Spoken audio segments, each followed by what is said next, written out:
I was enjoying a quiet evening, sitting on my porch with a cold drink, watching the sun dip behind the tree line.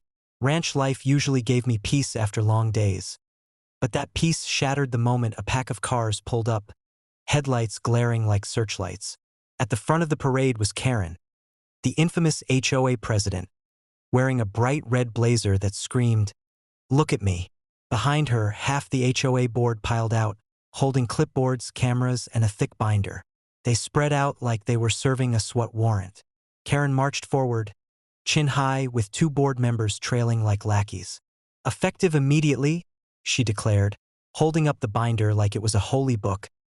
"This property is under emergency HOA seizure. You've been fined repeatedly for violations, and since you refused to comply, we voted to repossess your ranch." I almost choked on my drink. "Repos what? You people can't just vote to take someone's land." Karen smirked, as if she had rehearsed this moment. "The board has authority. You left equipment visible from the road, you don't maintain uniform fencing, and you allow livestock smells to pollute the neighborhood. You've ignored every notice. That makes you non-compliant and forfeits your rights." One of her board members piped up, "We've already scheduled contractors to remove your fencing and livestock by morning." I set my drink down slowly.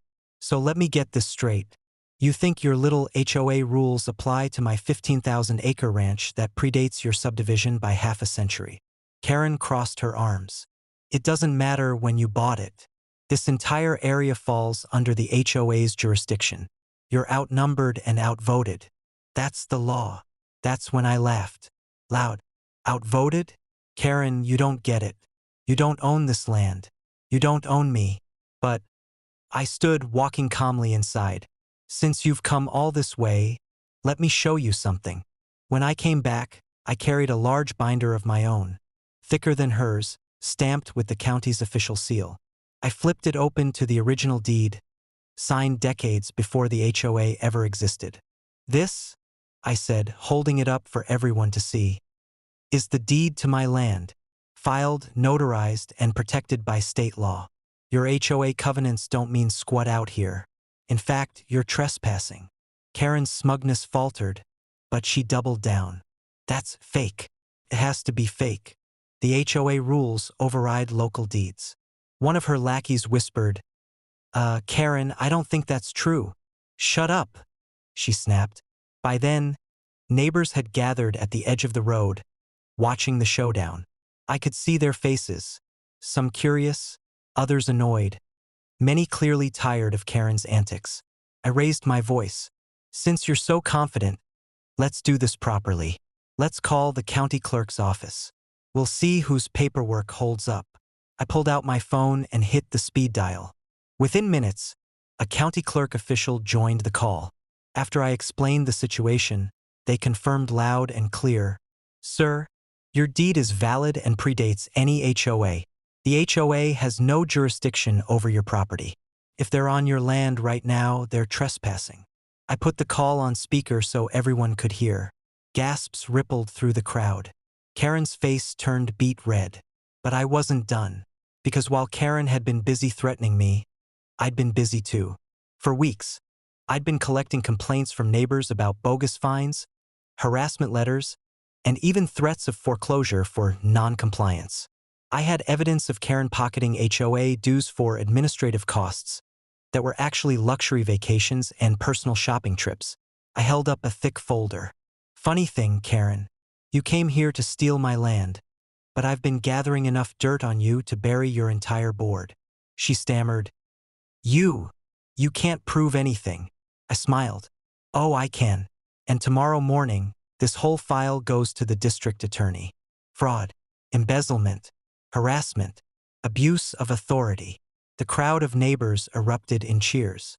For years, Karen had lorded over them, threatening fines for grass too tall, paint colors she didn't approve of, or Christmas lights left up a week too long. Finally, they were seeing her empire crumble. Karen tried one last desperate attempt. She pointed at me, voice shaking. "This isn't over. The HOA will sue you. We'll bankrupt you in court." But one of the board members finally snapped. He stepped forward and shouted, "No, Karen, you're finished.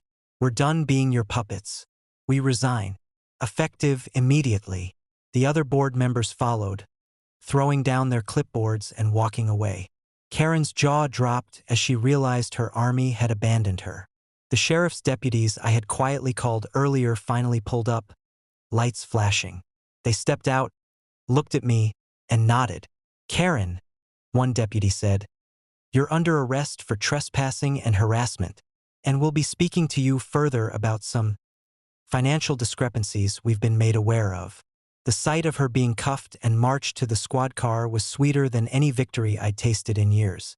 Neighbors clapped, some even shouting "good riddance," as the red blazer tyrant was hauled off. Within weeks, the HOA collapsed completely.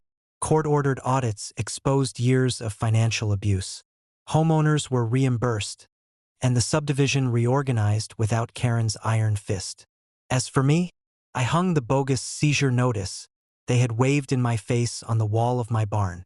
A reminder that when bullies show up thinking they own the world, the truth, and a little preparation, can bring them crashing down.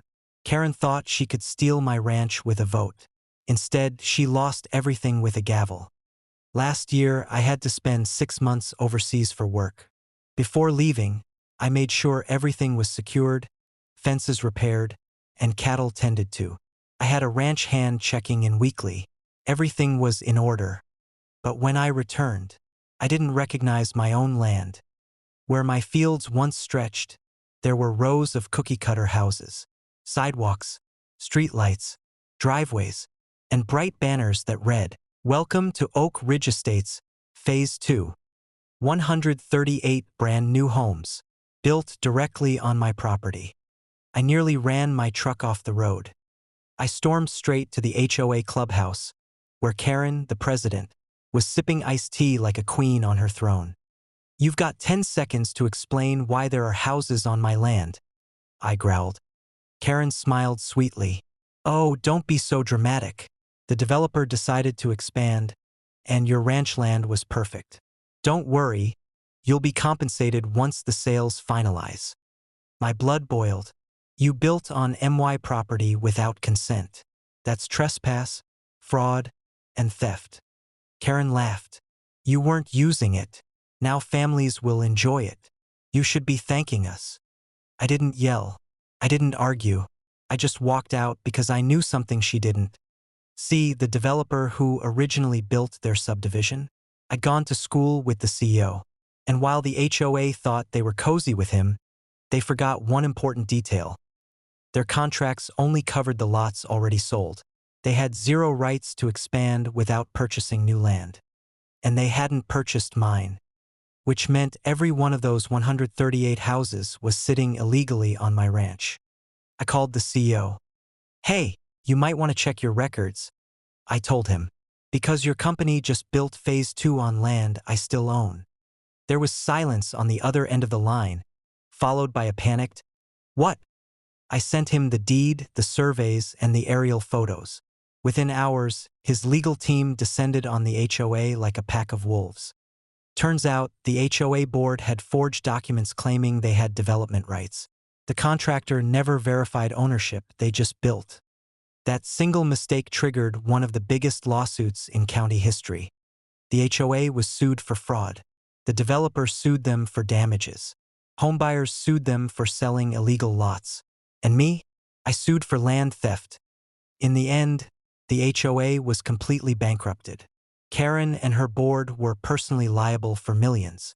Their homes were seized, their assets drained, and their reputations destroyed.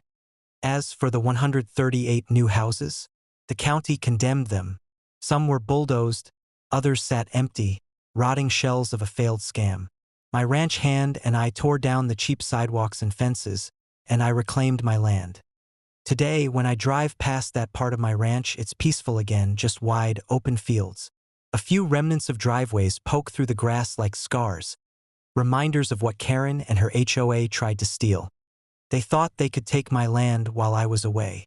Instead, they lost everything, while I gained one of the most ironclad property rights cases in county history. My ranch stood long before their HOA, and it'll still be here long after they're gone.